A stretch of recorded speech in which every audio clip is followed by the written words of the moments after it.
Hello everyone, आप सभी लोगों का टीसी क्लास में स्वागत है। आज हम डिस्कस करेंगे JCERT द्वारा जारी किए गए फर्स्ट टर्मिनल एग्जाम 2021 टू 2022 का मॉडल पेपर जो कि कक्षा 10 का है और विषय विज्ञान है, सेट 4 है। याद रखिएगा, यहाँ पर आपको 40 प्रश्न देखने को मिलेगा और प्रत्येक प्रश्न पर 4 विकल्प रहेंगे। प्रत्येक प्रश्न पर आपको 1 अंक मिलेगा, 1 मार्क मिलेगा और 4 विकल्प रहेंगे और टाइम यहाँ पर मिलेगा 1 घंटा 30 मिनट और इसी पैटर्न पर एग्जाम में क्वेश्चन पूछे जाएंगे। तो चलिए डिस्कस करते हैं।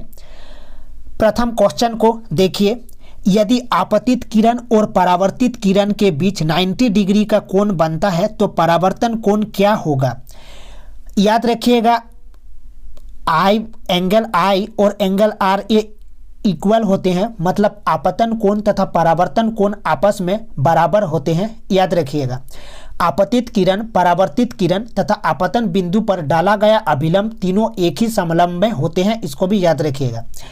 तो इसका सही आंसर क्या होगा, 45 डिग्री होगा, क्योंकि आपतित किरण और परावर्तित किरण के बीच 90 डिग्री का कोण बनता है और आपतन कोण और परावर्तन कोण आपस में बराबर होते हैं। नेक्स्ट क्वेश्चन को देखिए, क्वेश्चन नंबर 2 को देखिए। क्वेश्चन नंबर 2 में ध्रुव और वक्रता केंद्र को मिलाने वाली रेखा को क्या कहते हैं। आपतित किरण, परावर्तित किरण, मुख्य अक्ष, फोकस दूरी। याद रखिएगा, मुख्य अक्ष कहते हैं, मतलब ध्रुव और वक्रता केंद्र को मिलाने वाली रेखा को मुख्य अक्ष कहा जाता है। नेक्स्ट देखिए, क्वेश्चन 3 को देखिए, यदि f का मान 16 सेंटीमीटर है तब r का मान क्या होगा। f इजिकल टू क्या होता है, वक्रता त्रिज्या बटे 2 होता है। तो f का मान 16 दिया गया है, यहाँ पर 16 है, तो r का मान यहाँ मल्टीप्लिकेशन हो जाएगा, मतलब 16 इंटू 2 32 हो जाएगा, 32 हो जाएगा सही आंसर।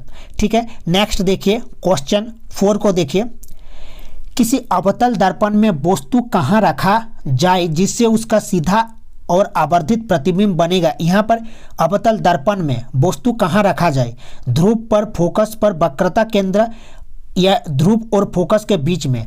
क्वेश्चन 4 का सही आंसर हो जाएगा ध्रुव और फोकस के बीच में, ध्रुव और फोकस के बीच में, ऑप्शन डी।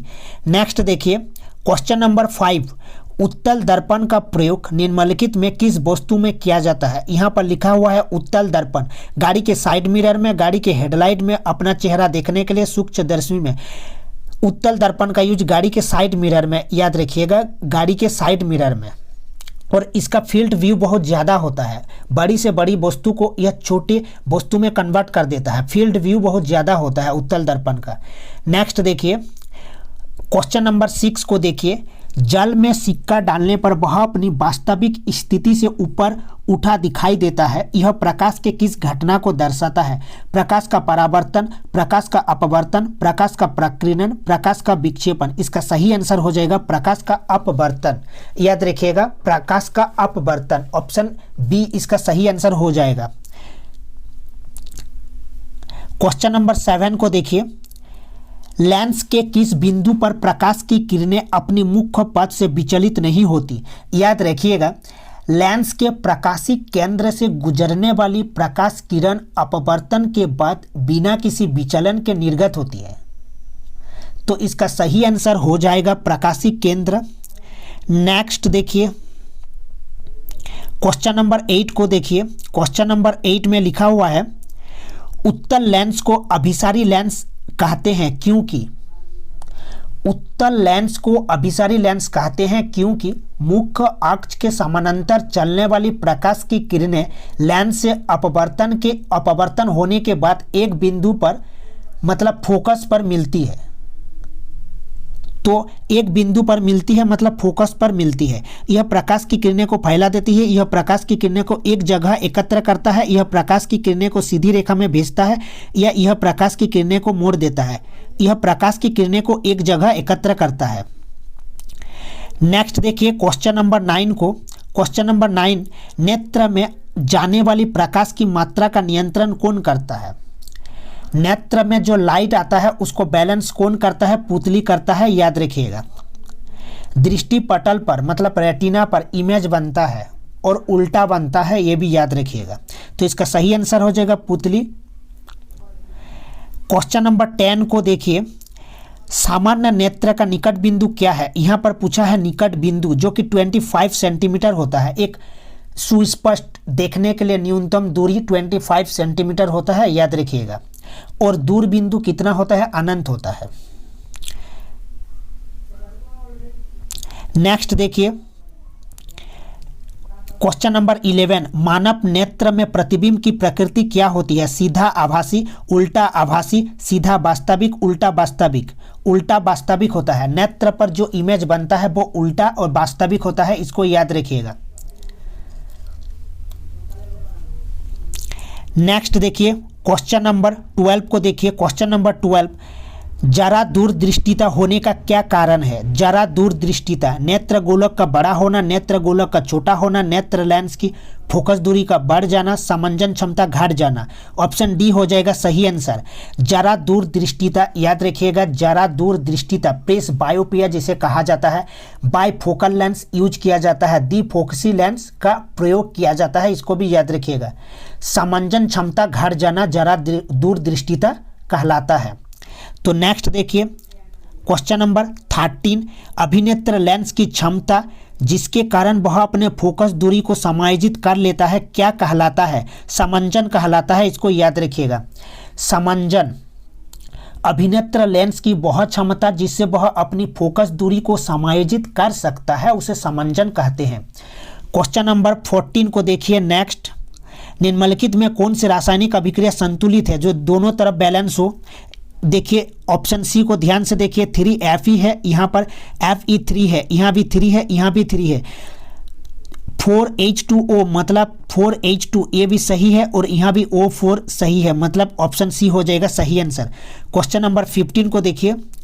दिए गए समीकरण में किस पदार्थ का उपचयन तथा अपचयन हो रहा है? उपचयन का मतलब होता है अभिकारक के साथ ऑक्सीजन का जुड़ना, अभिकारक के साथ ऑक्सीजन का जुड़ना, और अपचयन का मतलब होता है ऑक्सीजन का ह्रास होना।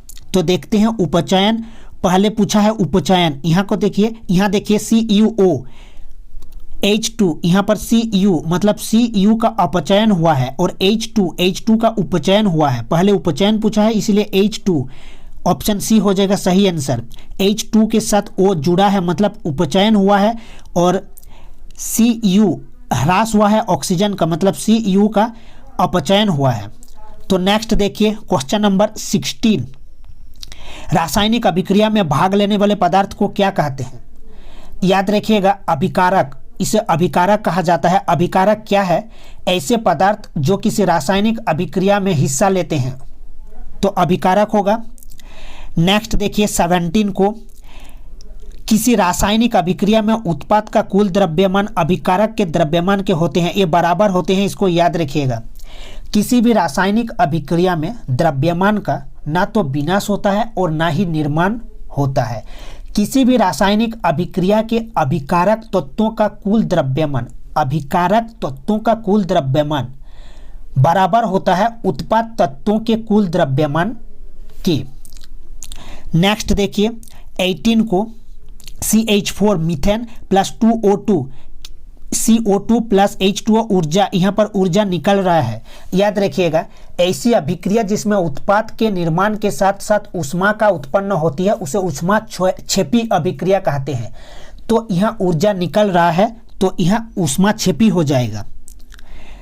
नेक्स्ट देखिए क्वेश्चन नंबर 19 को देखिए।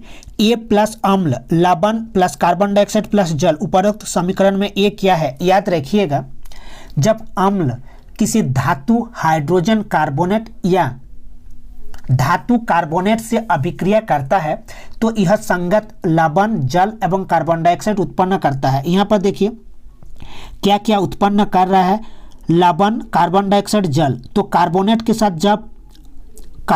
साथ जब अम्ल अभिक्रिया करती है तो ये सब निकलता है, तो कार्बोनेट हो जाएगा सही आंसर। नेक्स्ट देखिए क्वेश्चन नंबर 20 को, निम्नलिखित में से किस पदार्थ में नीला पत्र डालने पर वह लाल नहीं हो जाएगा?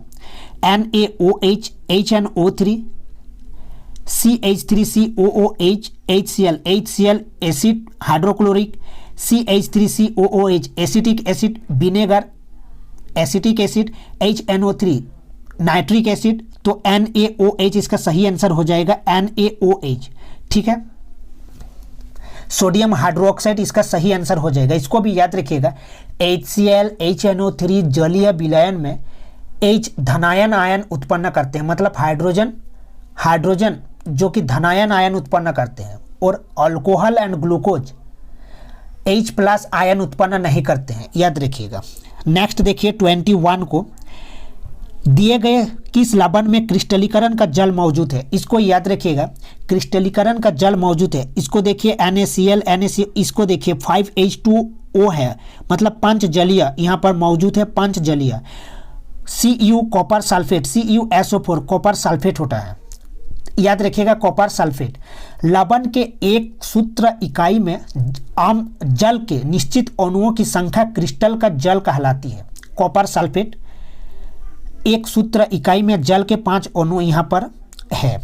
तो नेक्स्ट देखिए 23 को ध्यान से देखिए, जल की उपस्थिति में हाइड्रोक्लोरिक अम्ल अपना अम्लीय गुण प्रदर्शित करता है क्योंकि HCl मतलब जल की उपस्थिति में हाइड्रोक्लोरिक अम्ल जलीय विलयन में H+ धनायन आयन उत्पन्न करते हैं, तो इसका सही आंसर हो जाएगा, उसमें H धनायन आयन उपस्थित करते हैं। नेक्स्ट देखिए 24 को, क्वेश्चन नंबर 24, पदार्थ ABCD का pH मान क्रमश 2, 4, 7, 14 है। यह पदार्थ में कौन क्षारक है? क्षारक pH वैल्यू कितना होगा? 7 से ज़्यादा होगा। तो देखिए 7 से ज़्यादा किसका है? 14, मतलब D। नेक्स्ट देखिए 25 को, इस चित्र में कौन अभिक्रिया हो रही है? संयोजन, वियोजन, विस्थापन, अविस्थापन।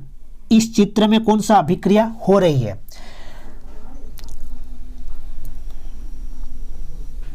कोई क्वेश्चन छूटा है 22 को देखिए, जल की स्थायी कठोरता, हाँ 22 छूट गया है।